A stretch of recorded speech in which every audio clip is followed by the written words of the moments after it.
JDU सांसद राज्यसभा के उपसभापति हरिवंश सिंह पर जेडीयू ने सख्त रुख अपनाया है। नए संसद भवन उद्घाटन समारोह में हरिवंश सिंह के शामिल होने पर जेडीयू मुख्य प्रवक्ता नीरज कुमार ने बयान दिया है। उन्होंने कहा कि हरिवंश सिंह ने पद के लिए जमीन बेच दिया। राज्यसभा के सभापति को नहीं बुलाया गया, लेकिन आप चले गए। लोकतंत्र की आत्मा पर चोट किया गया है और हरिवंश चुप रहे। पार्टी की नीतियों के खिलाफ काम किया। आगे पार्टी नेतृत्व फैसला लेगा।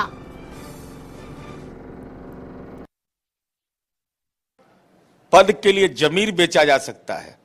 लोक नायक जयप्रकाश नारायण की धरती पर जन्म लेकर लोकतंत्र की परिभाषा में अपने महत्वपूर्ण पत्रकारिता जगत में के महत्वपूर्ण हस्ताक्षर कहां थे, कहां पहुंच गए। जिस जनता दलियों ने राज्यसभा भेजा, उपसभापति का पद तो आपसे चिपका रह गया, लेकिन उपराष्ट्रपति सभापति होते। आदरणीय नरेंद्र मोदी जी ने उनको बुलाना मंजूर नहीं किया। इस तस्वीर में भी आप नजर नहीं आ रहे हैं। जो हिंदुस्तान की तस्वीर जो बनी, उपसभापति भी नहीं, तस्वीर से भी गायब। केवल आपका उपयोग कर लिया और आपने अपनी पद के लिए जमीर बेच दिया। और हमारे साथ पटना से संवाददाता आशुतोष चंद्रा जुड़ चुके। आशुतोष, जेडीयू प्रवक्ता नीरज कुमार ने बड़ा बयान दिया है। राज्यसभा के उपसभापति हरिवंश सिंह पर जेडीयू ने सख्त रुख अपनाया है और कहा है कि उन्होंने पद के लिए जमीर बेच दिया। आप भी वहां पर मौजूद हैं। जिस तरीके से बयान उन्होंने दिया है, क्या कहेंगे? नहीं, स्वाभाविक तौर पर और ये कयास बहुत पहले से लगाए जा रहे थे कि कुछ इस तरह का खेल हो सकता है। और हमारे साथ खुद नीरज कुमार हैं, उनसे जान लेते हैं। नीरज जी, काफी दिनों से ये चल रहा था। नीतीश कुमार नाराज थे, पार्टी अलग हो गई, लेकिन हरिवंश जी पर कोई एक्शन नहीं हुआ। यानी कयास पहले से लग रहे थे कि कुछ होगा। अब तो इन्होंने जो कल किया, जो कृत्य किया, वो अक्षम्य अपराध है। ये लोकतंत्र के मंदिर को कलंकित हो रहा था। आप उसके गवाह बन रहे थे। आखिर क्या गुनाह है हमारे पुरखों का? आपकी बौद्धिकता से और आपकी लेखनी से अनुप्राणित होती थी नई पीढ़ी। हम लोग कार्यकर्ता के रूप में अनुप्राणित होते थे। आपके सभापति, जिस सदन के वो उपसभापति हैं, उनको नहीं बुलाया गया, क्योंकि वो महामहिम उपराष्ट्रपति थे। जब राष्ट्रपति को ही नहीं बुलाया गया और आपने जमीर बेच दिया, बौद्धिकता की जमीर, और उस धरती पर पैदा लेकर जो लोकनायक जयप्रकाश नारायण की धरती, शताब्दी आ रहा। तो इंतजार कर रहे थे क्या आप लोग? क्योंकि सब यही कयास लगाया जा रहा था कि आखिर हरिवंश जी वहां कैसे टिके हुए हैं। क्या मतलब जेडीयू और बीजेपी के बीच की कड़ी हरिवंश जी हैं? कौन कड़ी कहता है? हम जब लड़ते हैं तो मन से लड़ते हैं, दोस्ती करते हैं तो मन से करते हैं। पीठ में छुरा मारना उनकी राजनीति की नियति है। जैसे हमारी सीटों की संख्या तय कम कर दिया, लेकिन ये लोकतंत्र के इतिहास को लिखेंगे क्या आप?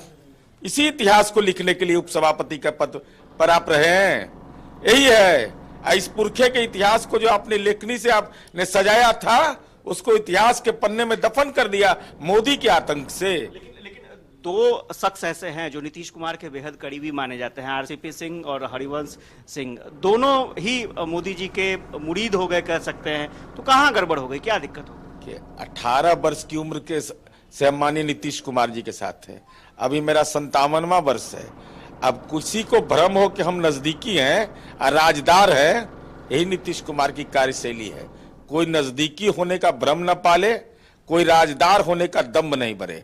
इसलिए कौन नजदीकी है? नजदीकी है तो देख लीजिए, सबके सार्वजनिक जीवन का फलक देख लिया, और इतिहास गवाह है कि जो लड़े हैं विराम लगा है। हरिवंश जी के बारे में कहा जाता है कि पत्रकार रहे हैं, बुद्धिजीवी रहे हैं, वो चीजों को भली भांति बेहतर तरीके से समझते हैं। अरे तो हम तो लिखे यही, उनकी लेखनी निकालिए। इन पुरखों के इतिहास के बारे में लिखते थे, अब किन के बारे में लिखेंगे? दंड देने के लिए पार्लियामेंट बना है। सम्राट अशोक का अपमान हो रहा था, आप उसके गवाह बन रहे थे। हमारे पुरखों का अपमान हो रहा था, आप उसके गवाह बन रहे हैं। यही तो मन के अंदर पीड़ा है। कहां थे, कहां पहुंच गए, ये चिंता होता है। अब तो लेकिन बीजेपी की तरफ से तो ये कहा जा रहा है कि विपक्षी एकता करने चले थे, खुद अपने दल में भी एक भारतीय जनता पार्टी को बोलने के लिए क्या है उसके पास? पहले तो करे आशुतोष, हम ये भी जानना चाहेंगे, आप ये भी पूछिए उनसे, क्योंकि जिस तरीके से नए संसद भवन के उद्घाटन समारोह में उप सभापति हरिवंश सिंह शामिल हुए थे, उसको लेकर जेडीयू का जो सख्त है वो रुख देखा जा रहा है। लेकिन अगर आप बात करें तो क्या इसके बाद पार्टी क्या फैसला ले सकती है, क्या कार्रवाई कर सकती है, या यूं कहा जाए कि क्या हरिवंश सिंह को पार्टी बाहर का रास्ता दिखा सकती है? एक आखिरी सवाल, क्या पार्टी बाहर का रास्ता दिखाएगी उनको? अब ये नेतृत्व का अधिकार क्षेत्र, मेरे अधिकार जो क्षेत्र में मैंने अपनी राय व्यक्त कर दी। क्या तो इस्तीफा लगता है आपको हो जाएगा? ये हमारा अधिकार क्षेत्र नहीं है, ये राष्ट्रीय नेतृत्व का अधिकार क्षेत्र होता है। हम प्रदेश के प्रवक्ता है, लेकिन मुझे मन में पीड़ा हुई तो मैंने अपनी भावना व्यक्त कर दी। तो नीरज जी ने अपनी बात कह दी है, और स्वाभाविक तौर पर जो परिस्थितियां बन रही थी उसमें ये बातें निकलकर सामने आ रही थी कि कुछ इस तरह के हालात निकलकर सामने आएंगे। लेकिन जिस तरह से हरिवंश सिंह का मामला सामने आया है, जेडीयू कहीं ना कहीं जेडीयू के लिए बहुत बड़ा ये झटका है। बिल्कुल, तो ये बड़ा झटका है जेडीयू के लिए। बहुत बहुत शुक्रिया आशुतोष आपका तमाम बातचीत के लिए।